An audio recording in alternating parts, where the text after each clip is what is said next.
আজকের ভিডিওটা একটা স্পেশাল দিনের, তাই ভিডিওটা মনে হয় একটু বড় হয়ে গেছে। আসলে ভিডিওটা যখন এডিট করছিলাম ভাবছিলাম যে কি রাখবো না, তাই ভাবলাম একটু বড় হচ্ছে তো হোক না, ক্ষতি নেই, তাই না বলো? হ্যালো এভরিওয়ান, আমি টিয়া চলে এলাম আজকে আরও একটা ভিডিও নিয়ে। আসলে দিনটি ছিল 27শে নভেম্বর। দিনটি কেন স্পেশাল, কি ছিল, পুরো ভিডিওটা দেখো, তাহলেই তোমরা বুঝতে পারবে। এই দিন আমরা দুজন সকাল সকাল বেরিয়ে পড়েছিলাম একটু পাহাড়ে ঘুরতে। আমরা দুজনই জানো তো ঘুরতে ভীষণ ভালোবাসি, তাই যখন কোনো সুযোগ পাই দুজন বেরিয়ে পড়ি একটু ঘুরতে। আর যখন ব্যাপার আসে পাহাড়ের, আর দুজন না নিজেদেরকে আর আটকাতে পারি না, জানো তো এত সুন্দর লাগে দেখতে, তোমাদের বলে বোঝাতে পারছি না। তোমরা নিজেরাই দেখো, দেখে তোমরাই জানিও তোমাদেরও কেমন লাগছে। আসলে আমি এই জায়গাতে ফার্স্ট টাইমই গিয়েছিলাম। আসলে কার্শিয়াং, কালিম্পং এগুলো তো অনেক ঘুরেছি, আর এই জায়গাটা ছিল রোহিণীর থেকে কিছুটা ওপরের দিকে। ঠিক নামটিও আমার জানা নেই, জানো তো। চারপাশের পরিবেশটা এত সুন্দর, আর সব থেকে বড় ব্যাপার কি জানো তো, এখানে যে বাড়িঘরগুলো ছিল না, এত সুন্দর পরিষ্কার পরিচ্ছন্ন, দেখতেও খুব সুন্দর লাগছিল। শুধু বাড়িঘর বললে ভুল হবে, জানো তো রাস্তাঘাটগুলো না খুব সুন্দর ছিল। পাহাড়ে চারপাশটা ঘুরে চারিদিকে সৌন্দর্যটা উপভোগ করে দুজনের যে কখন খুব খিদে পেয়ে গেল বুঝেই উঠতে পারলাম না। তাই ভাবলাম যাই, দেখি আশেপাশে কোনো রেস্টুরেন্ট থাকলে সেখানে গিয়ে কিছু একটা খাওয়া যাবে। আর ঘুরতে ঘুরতেই আমরা চলে গিয়েছিলাম এই সুন্দর একটা রেস্টুরেন্টে। সেখানে এত সুন্দর লাগছিল দেখতে, চারপাশটা না খুবই সুন্দর, জানো তো। তোমরাই দেখো তোমাদের কেমন লাগছে। আর এখান থেকে জানো তো পাহাড়ের যে ভিউটা ছিল খুবই সুন্দর লাগছিল।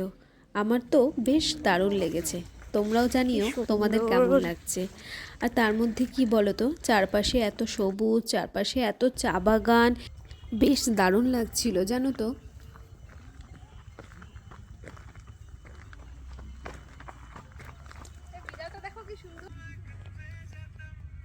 ঘুমাচ্ছে। এ বাবা দেখো কি হয়েছে।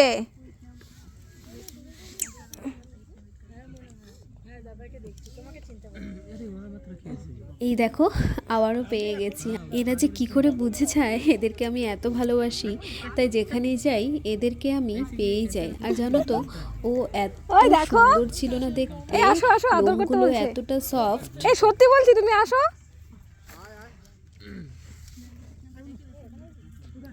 কি সফট। তোমাদের সাথে একটা কথা তাহলে শেয়ার করি। আমরা যখন ছোট ছিলাম আমার বাবার বাড়িতে, আমি, দিদি, দাদা, আমার বাবা, আমরা প্রত্যেকেই না জানো তো বিড়াল খুব ভালোবাসি। আমাদের বাড়িতে না 8 থেকে 10টা করে বিড়াল থাকতো, জানো তো। আর কুকুর তো ছিলই। যখন আদর করছিলাম জানো তো, কিছুটা দূরে ওখানে না গাছে খুব আওয়াজ হচ্ছিল। তোমরা আওয়াজটা পুরোপুরি শুনতে পাবে কি না জানি না, তাও তোমাদের জন্য একটু রেকর্ড করেছি। দেখো গাছগুলো কিভাবে নড়ছে।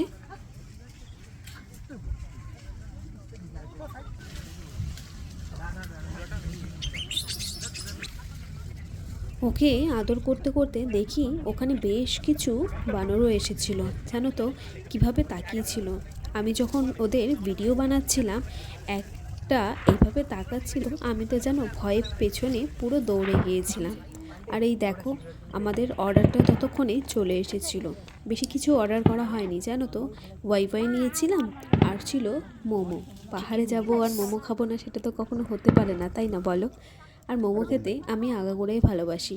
আর এখানকার মোমোগুলো জানি না খেতেও বেশ দারুণ হয়, আমার তো খুব ভালো লেগেছে। এখান থেকে খাওয়া দাওয়া করে বেরোতে বেরোতে দেখলাম যে সন্ধে নেমে আসছে, আর সৌন্দর্যটাও দেখো আরও বেড়ে গিয়েছে। কি সুন্দর লাগছে না দেখতে বলো। তারপর খাওয়া দাওয়া করে বেশ কিছুক্ষণ বসলাম। বিড়ালটি জানো তো আবারও চলে এসেছিল, তাই ওকেও একটু আদর করে নিলাম। আর জানো তো ওখান থেকে যখন আমি রিসেপশনে গেলাম তখন দেখি এখানে আরও একজন বসে রয়েছে। ওকে না ধরার সাহসটা পেলাম না, ভয়ও লাগছিল একটু যদি কামড়ে দেয়, বারণও করছিল, তাই আর ধরিনি। আর দেখো পাহাড়টা কি সুন্দর লাগছে, পেছনে কি সুন্দর পাহাড়ের গায়ে লাইটগুলো জ্বলছে, খুব ভালো লাগছিল জানো তো।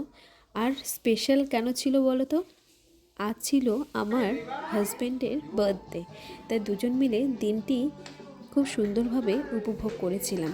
ভিডিওটি কেমন লাগলো তোমরা জানিও। আজ তাহলে এখানে শেষ করছি, টাটা, দেখা হবে আবার কোনো নতুন ভিডিওতে।